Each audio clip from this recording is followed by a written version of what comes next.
What are the most important takeaways from fantasy football Sunday action in week 9? What do we think of Justin Fields' performance? How disappointed are we about Aaron Rodgers? And what do we do about all those injuries that hit us this week?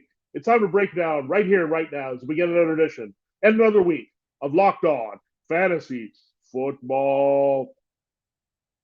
Are Locked On Fantasy, your daily NFL fantasy podcast. Part of the Locked On Podcast Network. Your team every day.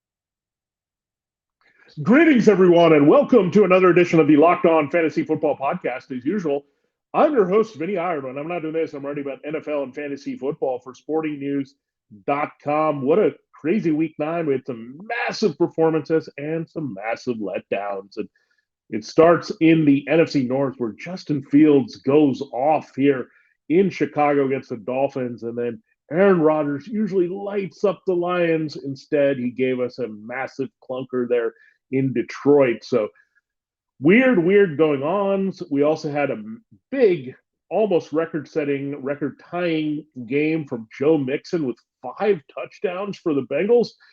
Really bumped up his numbers for the season. He'd been disappointing, but not against the Panthers here on Sunday. So a lot of good stuff to break down. And we know a lot more on the disappointing side with Rodgers, too. We will talk about those. So we'll provide the takeaways. Are you for real with the biggest performances of the week and some surprise performances there as well that caught us off guard in fantasy football? And then we'll look at the disappointing. The Aaron Rodgers express train has been derailed. Kyle Pitts, more bad play from him. So a lot of good stuff to break down among the bad this week. And then we'll also update you on the injuries. Some key guys went down, including a lot of Packers, notably running back Aaron Jones there in the game in Detroit. So a lot coming at you here on Monday edition of Locked On Fantasy Football. Today's episode of Locked On Fantasy Football is presented by PrizePicks. PrizePicks is daily fantasy made easy. Pick 2 to 5 players that they score more or less than their PrizePicks projection. You can win up to 10 times your money on your entry. First-time users can receive a 100% instant deposit match up to $100 with the promo code Locked On. That's PrizePicks.com, promo code Locked On. All right, it is time to dive into the show. Thanks again for making Locked On Fantasy Football your first listen today. We're free and available to you on all platforms, including YouTube, Apple, wherever you need to get your podcast. Now, let's go into the day of Justin Fields. 123 yards passing. That's not a lot, but he had 3 touchdowns, 1 to Darnell Mooney, Mooney's first score of the year, and a nice little throw to the corner of the end zone against the Dolphins. We also had 2 touchdowns for Cole Kmet. The Dolphins have been struggling to cover the tight end. Cole Kmet scored last week in Dallas. He gets 2 more on the board. So after not scoring at all in 2021, all of a sudden, Kmet is on the board with 3 in 2 weeks. So big development there that Fields, Mooney, Kmet, these are the things we expected, right? Fields running around a lot, feeding these 2 guys often as the main targets in high leverage situations. Look, it came at the expense of David Montgomery and Khalil Herbert not having a lot of run, but Dolphins also were going back and forth scoring. The Bears had to answer. They lose the game, but big winner Justin Fields with his performance. 123 through the air, 15 rushes, 178 yards, a new regular season record with a touchdown on the ground. So 4 total touchdowns for Justin Fields. He's been outstanding the past month here as they've embraced him as a running quarterback who can make some big throws with his big arm as well. Chase Claypool, a little bit of contribution, but helped a little bit to open up the offense as another threat there with Mooney and Kmet. So the Bears are feeling it. They're in the groove with what Justin Fields can do here. Again, he dominated the rushing yards, so there wasn't a lot left for Montgomery and Herbert in this game. But figure that could be the case. So the Dolphins create a lot of one-on-one matchups. They play behind the quarterback, leave some open spaces there with their blitzing ways. And we saw Fields go off in the game. So, yeah, Justin Fields is on fire, looking like a better quarterback as a passer every given week. But when you run like that, so fast, so strong, so big, you're going to produce those numbers. So Justin Fields, are you for real? Absolutely, he's for real. And maybe this is the start of something really special. Maybe the Bears can build on this team. They can add more receiving weapons. They can add a better offensive line and pass protection. The Bears, I think, did a great thing by moving Roquan Smith and Robert Quinn. They need to be an offensive-minded team. That's going to give them a better chance to win games.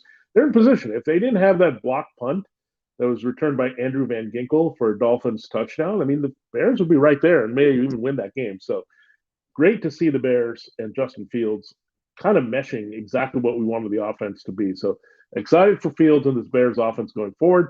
For those of you who gave up on Darnell Mooney, now I think he's going to have some wide receiver three value. Cole Kmet in a bad year for tight ends, a big game there with the two scores against the Dolphins. So again, Cole Kmet now should be managed in every league after the last 2 weeks. He's more involved. He's feeling it. Did the hammer, throwing it the touchdown dance or whatever he was doing. So Kmet is feeling it. Fields is doing well. Mooney's there. So these guys back in fantasy play here for us. And it's not just Montgomery and Herbert, folks. Now you got some legit weapons doing some damage in Chicago, and a great schedule coming up, by the way. They get the Lions and the Falcons back to back. So good matchups there for Justin Fields for sure to keep this going the next 2 weeks. Now let's turn to our surprise at running back. Joe Mixon, he wasn't surprised that he blew up for 26 touches, 211 yards, and 5 touchdowns. They're great game against the Panthers. I think he was just overdue to be heavily involved. Look, they didn't have Jamar Chase. This passing game has been compressed without him. They didn't run the ball enough against Cleveland. I think they got called out for that. So they said, okay, we're going to get Mixon going against Carolina. Didn't waste any time. So an overcorrection game for sure with Joe Mixon, much like we saw Devontae Adams get fed the ball a lot, scoring 2 touchdowns for the Raiders. So same kind of development here. But Joe Mixon, are you for real? Yeah. Is he that spectacular? Not going to be that every week, but I think they just were reminded that Mixon is pretty special. He had a big year last year. He can score a lot of touchdowns. Let's get him in space as a receiver and also try to block for him better. And that's what happened here for the Bengals, and used him as a big red zone threat. And the big reason why the red zone offense was spectacular. Really, could have had 6 touchdowns. Joe Burrow had a rushing touchdown. That was his only score there, but big day for Joe Mixon. All right, we'll go to one Michael Carter. He was disappointing there last week against the Patriots. I didn't like that matchup at all. This week he comes back against the Bills, who've been suddenly gashed against the run. 13 carries, 86 yards, and a touchdown. James Robinson also scores on a reception. So kind of Carter's been given the Breece Hall role. He has that kind of explosiveness, showed that a little bit against the Bills. So again, it was going to be a while before these guys got going, but now Carter is the man here. No Matt Milano, and he's a big kind of running back defender, either in the running or passing game there. And he was not out there for the Bills. That really helped Carter and Robinson for sure in a tougher matchup this week. So nice performance there. Now, another guy that stood out there at wide receiver for the Jets here is one Garrett Wilson, 12 their opportunities, 72 yards and a touchdown here. So good work for him for sure. So love that production here from Garrett Wilson for sure. It's 8 for 92, 1 on a good work there. 8 for 99 and a touchdown I had him confused with another Wilson, who's Jeff Wilson. So we'll get into him in a moment. So a big day for Wilson. So we have 892 and 1 there, and 1 rush for 7 yards for Garrett Wilson.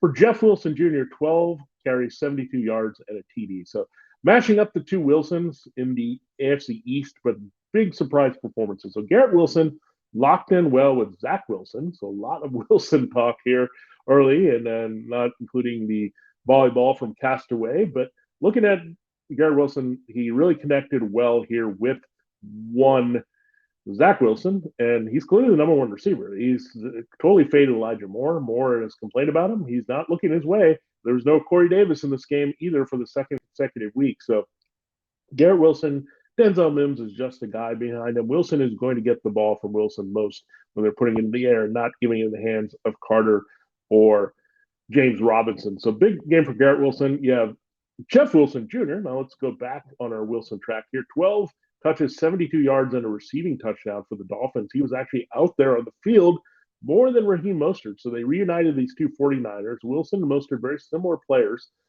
They went with Wilson a lot. I think they like his speed a little bit more, a little bit younger legs there. Raheem Mostert did score an early rushing touchdown, but Wilson looked like the better back here with the speed, so they made that aggressive trade with the 49ers to get him and had put him behind Mostert with the 49ers getting Christian McCaffrey. Works out well here. Much better fit for this offense than Chase Edmonds was. So we'll see how the split is going forward with the Wilson connection here. But again, I feel really good about Garrett Wilson going forward as a potential wide receiver 3. And Jeff Wilson Jr., I think we wrote him off with the McCaffrey trade. He's just going to be handcuffed. He was involved a little bit for the 49ers, but they had Elijah Mitchell coming back. So he was expendable there. So this other Wilson goes to the AFC East, finds a nice home with the Dolphins, and he did get more snaps there than Raheem Mostert. So it's going to be frustrating. They're going to probably make this a two-headed monster, but as long as they're scoring at this high rate with Tyreek Hill and Jay Waddle and using the running backs, there's going to be a way to sustain two backs here. And again, they're very happy to have that combination of Mostert and Wilson in the backfield in Miami. All right, we'll go back to wide receiver here. A surprise performance for sure for the second straight week. Another good game for Terrace Marshall Jr. He's starting to feel it. Long touchdown there, 3 for 53 and 1. Didn't work out early with PJ Walker, but Baker Mayfield gave him the targets late in garbage time. So Marshall finds the end zone here. He had a nice game in fantasy last week. He's clearly the Panthers' number 2 receiver. This is going to be a passing team with a lot of negative game scripts. We saw that he got it done with Walker last week, with Mayfield this week. So again, DJ Moore getting all the coverage attention, but Marshall really giving a big opportunity here. They don't really throw too much to Tommy Tremble or the rest of their tight ends. They don't really have other receivers. Shi Smith is basically just a afterthought in this passing game. So going to be a lot of consistent targets for Terrace Marshall in high leverage situations. So love that for sure. Again, same LSU pedigree as the teammates Justin Jefferson and Jamar Chase. So I think they finally unlocked him. This is why they could finally move on from Robbie Anderson. So I like that a lot here from Terrace Marshall Jr. Now, at tight end, this is a game we were waiting for. Noah Fant, 5 catches, 96 yards, had a nice play down sideline against the Cardinals. The Cardinals give up a ton to tight ends. So Fant maybe separate himself a little bit from Will Dissly there as the third key target behind DK Metcalf and Tyler Lockett, who both scored in that game. But Fant working in the middle of the field, 6 targets, very efficient, working with Geno Smith. They get the Buccaneers this week. They've struggled against the tight end. I know Tyler Higbee had a blank for the Rams, but this is a much better performing Seahawks offense. The stage Fant can give them problems with his athleticism there. So finally using Fant the way they should. Yeah, this Russell Wilson trade keeps getting better because it not only elevated Geno Smith to starting and playing well, while Wilson is not playing nearly as well for a lot more money, but it also is unlocking Fant as a key target here, the former Bronco who came over the Wilson deal. So like that a lot here. Fant, and I don't think he'll fade away here. He was the leading receiver in the game. Again, designed the Cardinals' defense a little bit to leave the middle of the field open. They did contain Metcalf and Lockett yardage-wise, but Fant, I think, has to get a little bit more run. Again, good matchup this week in Munich against the Buccaneers on our time Sunday morning here in the States. All right, there's a look at Justin Fields and the big performances there of note, including those few surprises, including the 2 Jets days by their young players. So excited to see that. I'm also excited to tell you more about PrizePicks. They're our title sponsor here, Locked On Fantasy Football's Monday edition. PrizePicks is so exciting to play. We got in on the action. Unfortunately, we had an injury there to Aaron Jones that curbed our potential there, but we had the Justin Fields rushing yardage way above there. It was only set at 49.5. Well, he obliterated that in that game. So those are kind of things that you can look at there. It's your best way to get in on the projections available for different players. It's daily fantasy made easy there. And I love about PrizePicks that aspect where you don't have to think too much. You can just look at the number. If you feel great about that player going above or below it, then just do it and play in. And it's a lot of fun. We give you those PrizePicks picks of the week every week on Friday. And look, if we find something underrated, we're going to go after it. We also like Terrace Marshall Jr. this week. So Marshall Fields, yeah, that's a good combination for sure if you're shopping around. Well, PrizePicks is your one-stop shop for playing great DFS. Pick 2 to 5 players and they will go score more or less than their PrizePicks projection. You can win up to 10 times your money on any entry. No competing against other people, just you versus projections available. PrizePicks offers projections on any sport that you watch. That's not just the NFL, folks. NBA and NHL regular seasons in full swing right now. MLB is over, but we have PGA. College sports still coming. College basketball tipping off now. Soccer, WNBA, World Cup, all the good stuff coming here to get in on with PrizePicks. Their entries can be made in 60 seconds or less. It's that easy, safe, and fast withdrawals. And PrizePicks is currently operational in more than 30 states and Canada. So near you, you can play PrizePicks. Download the PrizePicks app or go to PrizePicks.com to sign up and play daily fantasy sports. First-time users can receive a 100% instant deposit match of $100 with the promo code Locked On. If you deposit $100, PrizePicks will give you $100. If you deposit $50, PrizePicks will give you $50. Don't forget to enter the promo code Locked On to sign up for an instant deposit match up to $100 only at PrizePicks.com. All right, we will continue the show here in a moment, Locked On Fantasy Football, as we react to the Week 9 Sunday action on a Monday. We're going to get into the disappointing performances in a moment. Before we do that, make sure you're checking out with your second lesson, Locked On Sports Today. From the games that matter the most, the biggest stories in sports, go beyond the scoreboard and behind the scenes with local experts and insights only Locked On can provide. Locked On Sports Today, available on this app, YouTube, and wherever you get your podcasts. All right, let's go to the disappointing performances here of Week 9, shall we? And we got to start in Detroit with Aaron Rodgers. 291, 1 TD. Okay, that's okay. 40 yards rushing, that's okay. But 3 red zone interceptions, all thrown toward the end zone. So you could have had a massive day. Instead of it's a massive letdown because you get those 4 points for a passing touchdown. You got most of that erased by the interception. So pretty empty day for a team that Rodgers usually dominates and puts up numbers against. Everybody was putting up numbers on Detroit this season. Geno Smith, other players like that. Well, Aaron Rodgers is not playing well. He lost Romeo Doubs right away on the first pass there. Doubs looked like he was going to roll to a big game. Al Lazard had a near touchdown. They threw a pick after that. Then you also had Lazard seemed to make another big catch and was slid down, didn't catch that and cut down his day a little bit. But Lazard ends up with a touchdown and is the leading receiver there. But nothing else, as Christian Watson had to go in the concussion protocol. Doubs, a big loss there. Aaron Jones was lost in the game. So we'll break that down for you in our final segment with the injuries there that hit the Packers. But highly disappointing to see Rodgers make mistakes he just doesn't make. It was his first 3 interception game in 5 years. He's never thrown 2 red zone interceptions in a game. He had 3 essentially in this game. So what's wrong with Aaron Rodgers? Well, he's forcing things that aren't there. Doesn't have the running game working, the negative game scripts, not having enough receivers, maybe forcing too many things, a trick play to David Bakhtiari, no way. And then he starts sort of Mercedes Lewis and Josiah DeGuara, despite having Robert Tonyan. So getting a little too cute, trying to find anybody that is going to be reliable for him in the passing game. So Aaron Rodgers is a big disappointment there. And for sure, I mean, this seemed like a good week to use him, but again, he got some numbers. The rushing yard helps a little bit with the 1 touchdown, but not what you were looking for in that game. That's potential smash spot.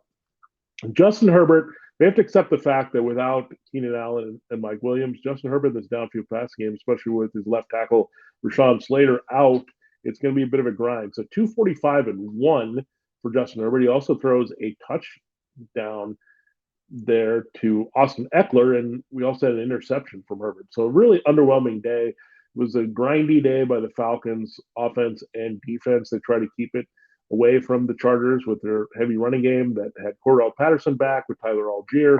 So that was the bread and butter of what the Falcons were doing to try to protect their defense. It worked up to a degree, but then Herbert got them in position there late. Joshua Palmer did come through yardage-wise here as the leading receiver. DeAndre Carter and the rest, however, didn't do anything as it became the Eckler show. The Falcons simply could not stop him. So this team has been more Eckler-centric without their top wide receivers and being able to throw the ball downfield in the same way. But credit Herbert for doing what he can reality-wise, and the Chargers are 5-3. But his weaponry was limited. You know that could hurt his value here. So if he'd just gotten one more touchdown and ran for a little bit, you'd have felt better about Herbert's performance here. But again, he'll have some bigger days.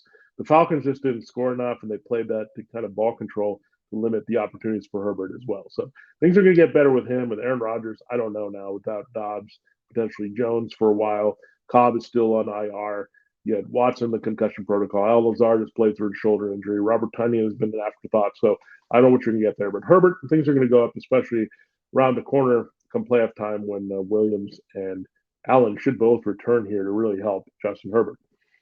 All right, let's turn to the disappointments at running back. There are quite a few of them. Let's start with Carolina's Dante Foreman, 7 rushes for 23 yards. The game script really hurt Dante Foreman here. They'd have Chuba Hubbard in the game, but guess who they used late in the game? They used Sheet Blackshear. They used a little bit of Spencer Brown. This is what can happen with these limited teams with running games. It's very inconsistent, but Dante Foreman only ends up at 7 for 23. We had a late touchdown that was garbage time by Blackshear. So big bust for Foreman. If you chase the points against the Falcons, you're heavily disappointed. So game script is critical for runners like this, especially they got blown out to the point where they had to put in Baker Mayfield for PJ Walker. So they were just doing mop-up duty. It's hard to foresee these games. We thought maybe they'll stay in it after Nick Chubb ran over this reeling Bengals run defense, but Bengals put that thought out of the Panthers' head by accumulating such a big lead, 35-0, that it was done for Foreman and his value. DeAndre Swift was the other disappointment in that Lions-Packers game. Only 5 touches for 50 yards. He definitely had limited snaps. They're under 20 in the game, so that was not good with Jamal Williams leading the way. They also had a little bit of Craig Reynolds before he hurt his ribs, and Justin Jackson was also involved. So pretty bad day for DeAndre Swift. I don't know what they're doing to us. Is he full go? Is he not? What is this snap count going to be? It's very hard to play DeAndre Swift there unless he gets a touchdown, and he's viable flex or wide or running back to play that way, but brutal until you can get those regular snaps in there with Williams. All right, our next disappointing guy was Deion Jackson. Again, this is just like Foreman. Be careful about chasing those points. We went nuts for Deion Jackson the first time around because he went off against the Jaguars, who picked him up there when Jonathan Taylor was ruled out on Saturday. But the Patriots, again, game script destroyed Deion Jackson. He did get some involvement in the passing game, but only overall 13 touches for 36 yards. They just didn't need him all that much. And the game got so far out of hand for the Colts, and Sam Ellinger was terrible, that it really dragged down Jackson here in New England there. So it was very easy for the Patriots to defend the Colts, and that's what we see. And results from Sunday. Devin Singletary, disappointing game, 12 catches, 48 yards. The problem is here that the Jets kind of shut down everything up front, and Devin Singletary, not even a lot of run for Naeem Hines, the newcomer, or James Cook. Just not getting a lot of volume there, despite it being a game that you think Singletary would have got a little bit more run with the passing game struggling. But yeah, he's a guy that's been hard to trust. He really comes down to the volume and touchdowns, and if it's not there, he's not even playable as a flex. And that's the numbers you got there with Singletary because he's not involved enough in the passing game to like in half or full point PPR.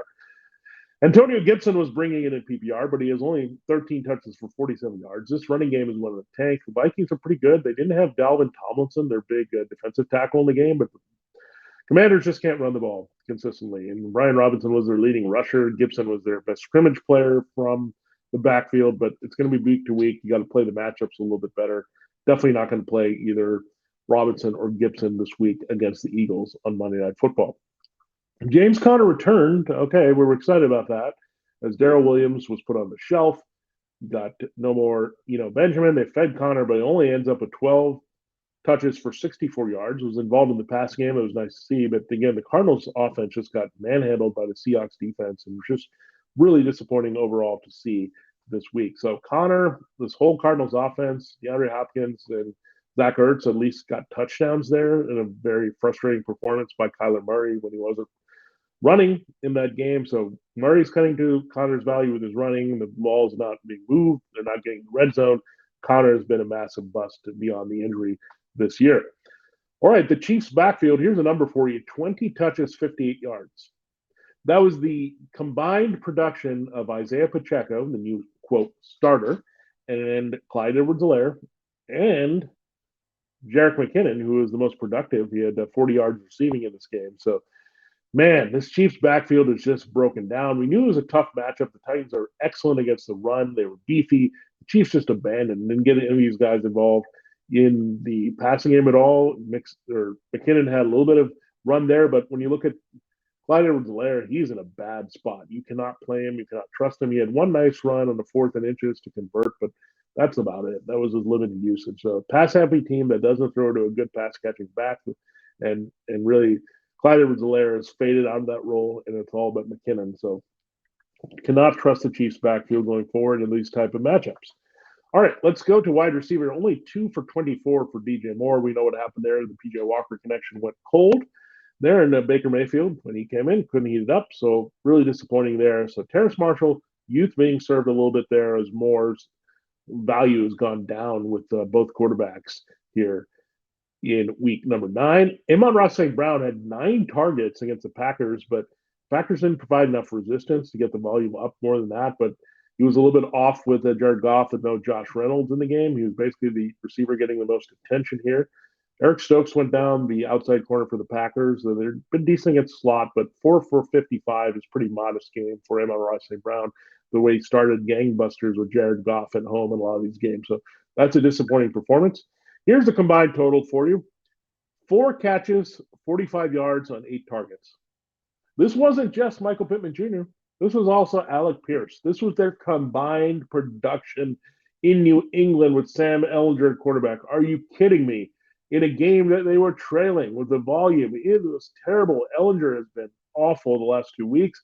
Yeah, he has a big arm, but if you can't settle in and complete it to these guys, they're going to have zero value. So think about where we were with Michael Pittman Jr. and Alec Pierce. We were excited about Pittman. Oh, here comes Matt Ryan. He's going to make him the new Calvin Ridley. What happened? Matt Ryan got benched. Oh, here comes Alec Pierce. Matt Ryan trusts him. He might be a better all-around receiver than Pittman. Here comes Sam Ehlinger. Oh, this is terrible. The Colts as a team, what a disappointment overall in fantasy. You can't trust any of their tight ends. Jelani Woods even got hurt in this game. You can't go there. There's no Paris Campbell consistency even with the young quarterback. You plugged in Deion Jackson. You didn't get it. This Colts offense, I don't know what they're doing, but Frank Reich is just kind of waving the white and blue flag here with his team this season. Very disappointing to see the Colts, and you cannot play Pittman and Pierce. We told you to sit them. We couldn't trust them against the Patriots, and that's what happened with Ehlinger. How about one guy that's got a lot of hype, but really has only had a few big games here? It's Gabe Davis. 2 catches for 33 yards on 5 targets. Now, the problem with Gabe Davis is he's a shot play guy. They need to make those big plays. Now, teams have been playing the cover 2, and usually you can throw over. And the Jets seem like a good matchup for him in that sense to get him open in that zone defense.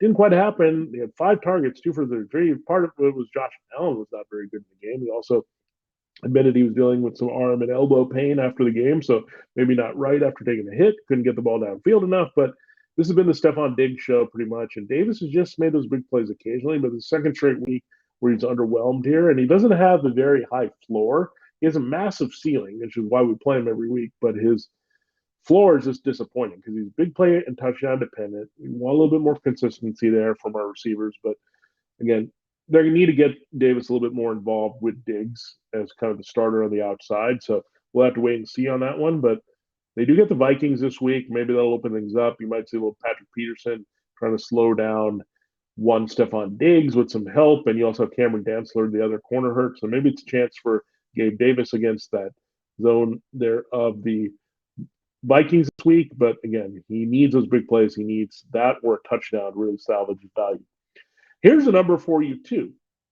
12 catches, 76 yards, 21 targets. Who am I talking about? Mike Evans and Chris Godwin combined. What the heck is going on here? This was disappointing. More drops for the Bucs. They had 6 drops as a team, including Scotty Miller, who dropped a touchdown. He later redeemed himself with some key catches on their game-winning drive. The last 44 seconds with Tom Brady against the Rams to score their only touchdown of the game. And went to Cade Otton.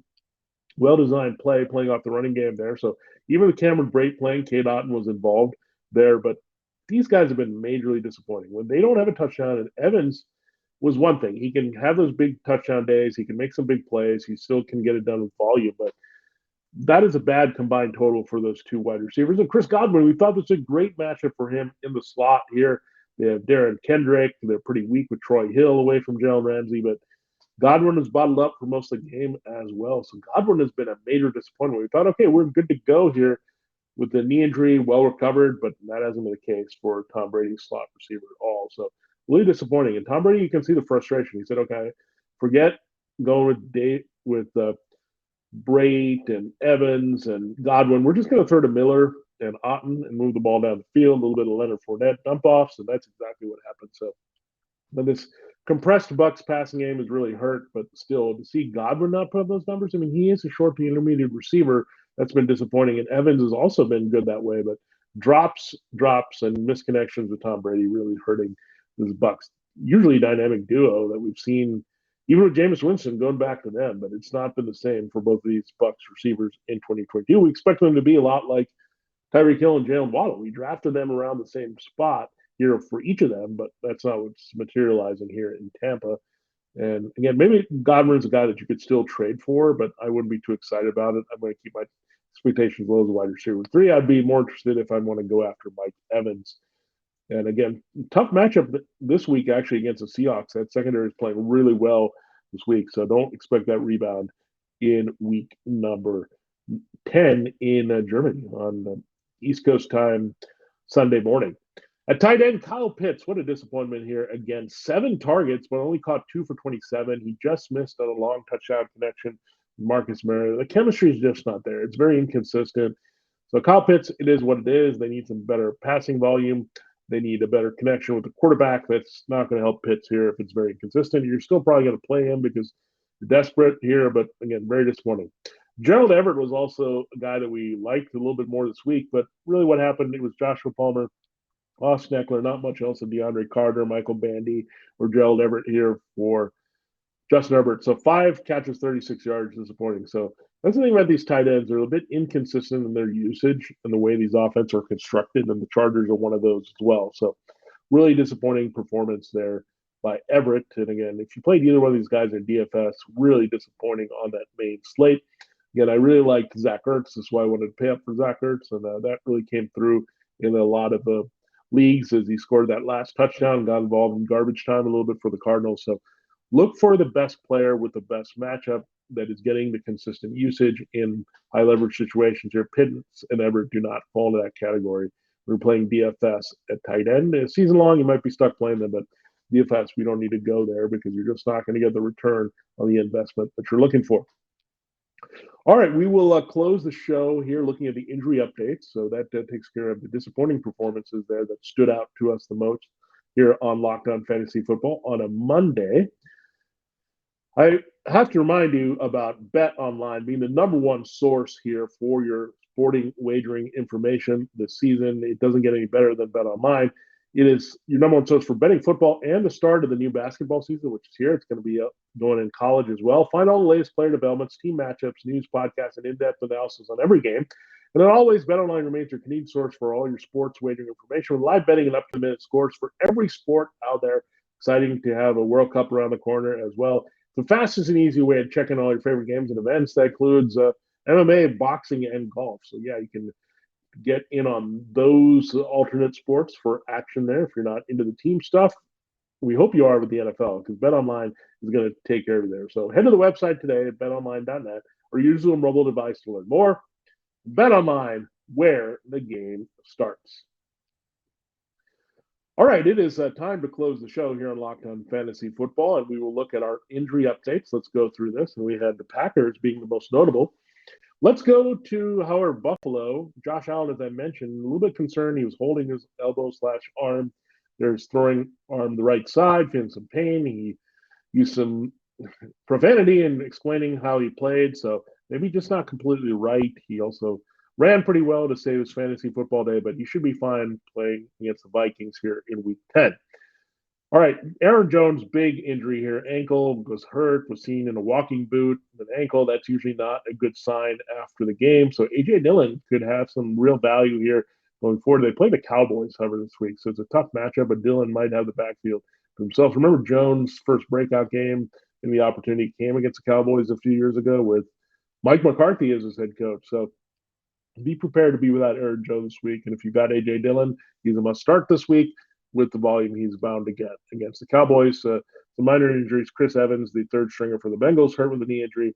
Craig Reynolds, the third stringer for the Lions, with a ribs injury. So those teams might have to reevaluate depth, and that kind of firms up that Samaje Perine and Jamal Williams are the handcuffs of choice there without a doubt in those situations. The Packers were not immune to injury at wide receiver either. An ankle injury for Romeo Doubs. He's probably out long term here. An ankle injury that didn't look good, was making the catch and came down awkwardly, and that was it for Dobbs' day against the Lions. So really tough break for the rookie. He's had an up and down year trying to connect with Aaron Rodgers, but now he's probably out for a while here. Christian Watson can't stay on the field, was in the concussion protocol here in this game. So Watson has battled through a lot of injuries himself preseason.